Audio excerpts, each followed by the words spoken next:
Welcome back to the video series that goes along with my 6-week Math Prep Workbook. I'm Mandy Bolster, and this is week 5 for the workbook that I developed for students to use as they're getting ready for the math section of the ACT. Hopefully you've completed the first 4 weeks of the workbook, and if you're working through the workbook in preparation for an ACT, then with our recommended start of 6 weeks from the test date, you are just 2 weeks from your test. If you haven't watched weeks 1 through 4, go back and do that now. And if you need a workbook, see the description, or I'll tell you where to get one at the end of this video. Let's go ahead and start with a warm-up for the week. Today, we are going to talk some trigonometry. Trig does show up quite often on the ACT, maybe just a few questions per test, but these are questions you can definitely get correct with a little bit of trig knowledge. So let's review. Trigonometry is all about triangles. For our review, we're going to use this right triangle with side lengths A and B and hypotenuse C. We're going to define angle theta between lengths A and C. And for the ACT, you mainly need to be concerned with 3 main trig functions: sine, cosine, and tangent. How are these functions defined? Some of you probably have little sayings or acronyms you use to remember them, and that's great. Let's do a little review here. Sine is opposite over hypotenuse, and cosine is adjacent over hypotenuse. Tangent is opposite over adjacent. How does opposite, adjacent, and hypotenuse correspond to A, B, and C? Well, let's find sine theta using lengths A, B, and C. What would you find? Opposite from theta is side length B. Then our hypotenuse is C, giving us B over C for sine theta. What about cosine theta? Adjacent from theta is A. Then again, hypotenuse is C. This gives us A over C for cosine theta. And finally, let's take a look at tangent theta. Opposite from theta is B, and adjacent of theta is A. That gives us B over A for tangent theta. If we had actual number values instead of A, B, and C, you would just plug those numbers in at the appropriate places. Let's also review a trig identity that shows up every now and then, sometimes when you least expect it, but it can really help you out in simplifying. Sine squared theta plus cosine squared theta equals what? 1. You may know other identities and even other trig functions, and that's great. But these are the main ones we see on the test. We can't guarantee you won't see others, so it doesn't hurt to review them as well. But make sure you know these. Back in week 1 in the workbook, we talked about thinking about multiple ways to work through a math question. There's usually always more than one way to work a question. But why do we even care about looking at another way from how we may originally approach it? Remember, you're in a preparation period. We wouldn't go through this if you were actually taking the test. In this pre-period, we're trying to figure out the most efficient way to work a question, the way that you best understand and feel comfortable with.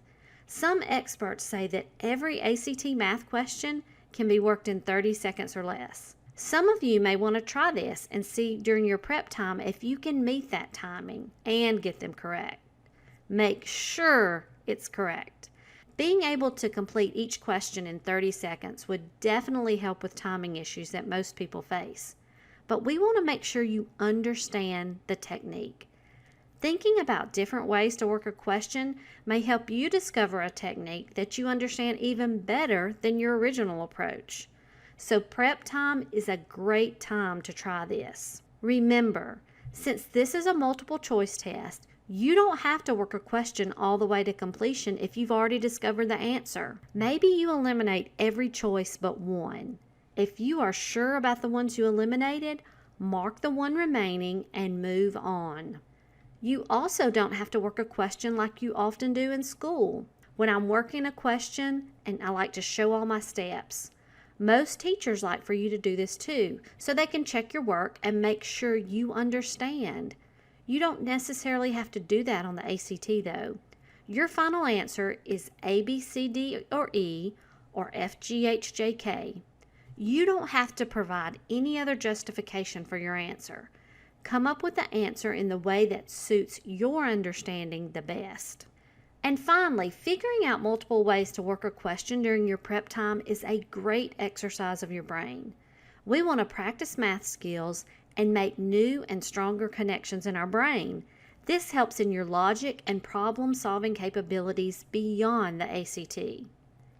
In the end, there may be only one feasible way to work a question, and that's okay. Figure this out in prep time, and you've still performed some great brain exercises getting to that observation. Our final topic today is on calculators. You are allowed to use a calculator on the math section, but it must be an ACT-approved one. See act.org for a listing of approved calculators. Once you have your approved calculator, make sure that you practice working questions with it. Be familiar with all the keys and functions. As you work through practice questions in prep time, think about if you even need to use your calculator on a question. Does it take more time to punch in the numbers and perform the operation than it would to do a quick operation on scratch paper? It may or may not. You have to practice to try these things out. You want to get the calculation correct. Just don't let the calculator hinder you in that. When you start really looking at the ACT questions, you may notice that the actual math required to answer the questions isn't that complex. A lot of times it's simple addition, subtraction, multiplication, or division with nice numbers.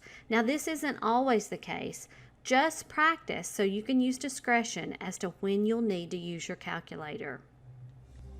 So now it's time to get started on week 5 with your 5 days of activities. Leave us any questions in the comments, and we'll talk again before you begin week 6. To get your own copy of the 6-week Math Prep Workbook, visit my website, teachmathwithme.com. Click on the link for the 6-week Math Prep Workbook. You can grab a free sample to try it out. Scroll down and click on the button, Download Free Sample. Give me your email address and I'll send it on over to you. If you're ready to go ahead and get a paperback version, you can get the workbook from Amazon in a traditional workbook form with a glossy cover. It will be mailed to you by Amazon. You can also get a Kindle version from Amazon, but you won't be able to print this one out. To download and print your own copy of the workbook, back on my website, go to the Resources tab, and that will take you to my Teachers Pay Teacher store. With this version, you can print a copy out on a personal printer or send it to a print shop. I like to specify spiral bound for my local printer. Get this version here. You can find all these links, a free sample, and more info at my website, teachmathwithme.com. Look for all the links you need in the description as well.